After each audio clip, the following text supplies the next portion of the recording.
Hi, welcome back to Watch It Played. My name is Rodney Smith. Got a couple things to update you on, including some new potential content for the series, and another box arrived from one of our viewers, so we're going to open that up and see what's inside. First, though, I need to apologize for the last episode of Belfort, which went online, then was offline, then went online, then was offline, and then finally went online again. There was an editing mistake in the first version of it that I uploaded. One of our viewers caught that. I pulled it down, corrected it, put it online, but then I forgot to include one of the audio tracks, so I pulled it down again. I don't like doing that, but if only a few people have seen the episode before the mistake is caught, then I like to try to correct it and get it as good as possible before the vast majority of you are actually going to get a chance to watch it. So I apologize for any of the confusion that might have resulted from that. So something very cool showed up in my inbox the other day, totally unexpected, from one of our viewers. Daigo Malo, I may be mispronouncing your name, I apologize. He's from Uruguay, and he on his own put together a 3D model of our logo, animated, and then sent it along to me and just said, hey, listen, I can do more of this for you if you want to use something like this in your videos. Now, another one of our viewers, Brian, had done something similar. But we were having a little bit of trouble integrating it into the workflow that I use with the software that I have. And so Mr. Malo's version actually works within the native software that I'm using, and it's really, really cool. Let me just show you just a quick sample draft of what he sent me.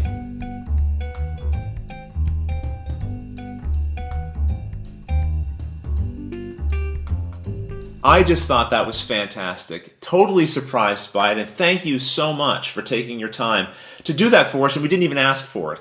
So how great is that? And I know that you're working on animating it to match our current 2D animated logo that we have at the beginning of our episodes. At some point, we'll be very glad to replace that 2D version with your 3D version. Very slick. And you're also working, I know, on a shortened version that I asked about, because I have another little form of content I'd like to add to our channel.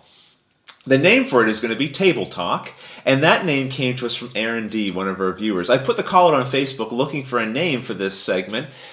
Basically, I was a guest on the Secret Cabal Gaming podcast recently. That's going to air soon, and I really enjoyed it. It was an opportunity for us to talk about a variety of different gaming topics, and I don't know, if you're like me at all, even if you're brand new to the hobby, you probably have some impressions, some ideas about this hobby, what it means to you, things you like, things you don't like about it, and the kinds of impact it's maybe had on your life, even outside of the hobby itself. And I get these thoughts in my head, and so being on the podcast was a great time to sort of get that out of my system.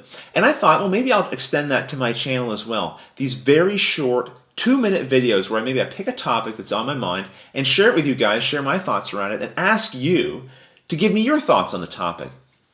I would love to get video responses. I would love to see you guys in your native gaming habitats having this conversation back with me. Or you can respond, of course, in the YouTube comments of the video or on Facebook, Twitter, wherever it is that you're used to interacting with us. And that's the thing. I want it to be interactive. I want you to participate in the conversation because, I can have these conversations in my head anytime I want. I'm curious in hearing your opinions. And I think other people would be too. So we'll see how that goes. If there's a good response, then it's something I'll continue to do. Again, I'm going to make them very short. I'm not sure the frequency with which I'll release these, maybe once every couple of weeks, something like that. Probably when the mood strikes me. And I want the content to be skippable. In other words, if you really come to our channel to see how games are played and to play them with us, if that's your focus, then you can skip those videos because I'm never going to put anything crucial in there that relates to other aspects of our series. Okay, one last thing, and then we'll get into the box. I was contacted recently by our friend Scott. You may know him as Talks from Crits Happen. And he had an idea. If you visit someone's YouTube channel, YouTube automatically recommends other channels that you might want to visit because maybe there's some similar content. But you can also create your own list of recommendations as well. So he proposed, I could put him on my list, he could put me on his list, as well as some of our other friends. And I like that idea. I like the idea of kind of an informal frat club of board gaming media creators. But then as I thought about it, my concern around that was that if you create a list, then either intentionally or unintentionally, you leave people off the list. And everything that I do here in Watch It Played, I want it to be very inclusive. I want people to feel very welcome. I don't want anyone to feel like, hey, here's my club, you're not in it.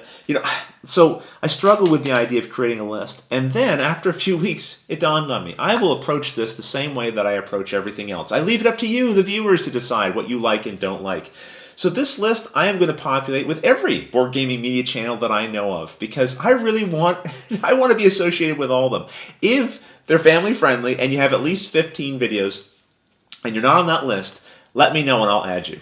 Because I think it's great that people are taking their time to make board gaming videos for all of us to enjoy, and I want to be a part of that group, and I want everyone to feel like a part of that group. And hopefully you, as viewers, may discover some channel that you don't know about already, some gem that you're really, really going to enjoy.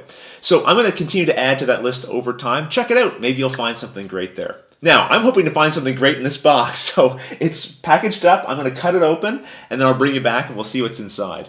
Okay, I've cut the top open. I should mention this is from John Lucas, one of our viewers. I recognize this name because John donated to our last fundraiser, and he donated at the level that we would play a game together over the internet, and we did. We played Dungeon Command, and very interestingly, I noticed on the box this says D&D Dungeon Command.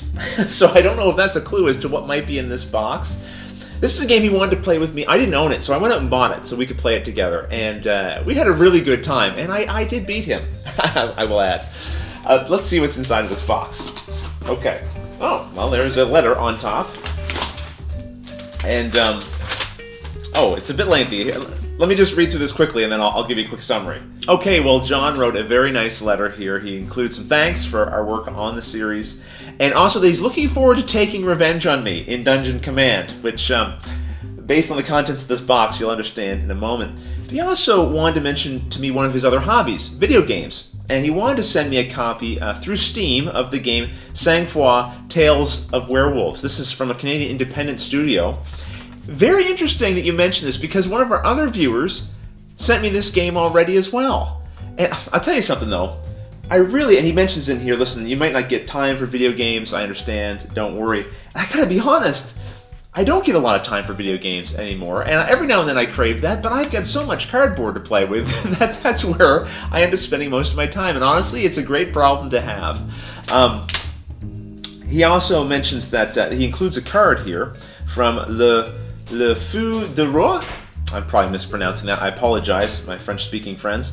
It says in English that stands for the Jester, and it's the shop where he bought the games. So a thank you to him, a thank you to them, and what are the games in this box? Well, oh, there is the picture for Sang-Froid from Steam, and he's included in here Dungeon Command Sting of Lolth and Blood of Grummash. This is, I think, the most newest set. Each box of Dungeon Command comes with a series of unique tiles that you put together to form your battlefield, as well as several pre-painted miniatures, and then combat is actually resolved with the cards that provide the different effects and attacks that you can do.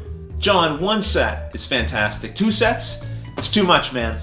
Thank you so much. Very generous of you to send these to us. Thank you for expanding our Dungeon Command collection. I hope you've been practicing, because I think I'm going to bring the Orcs and the Owlbear to our Revenge rematch. To the rest of you, until the next episode, thanks for watching.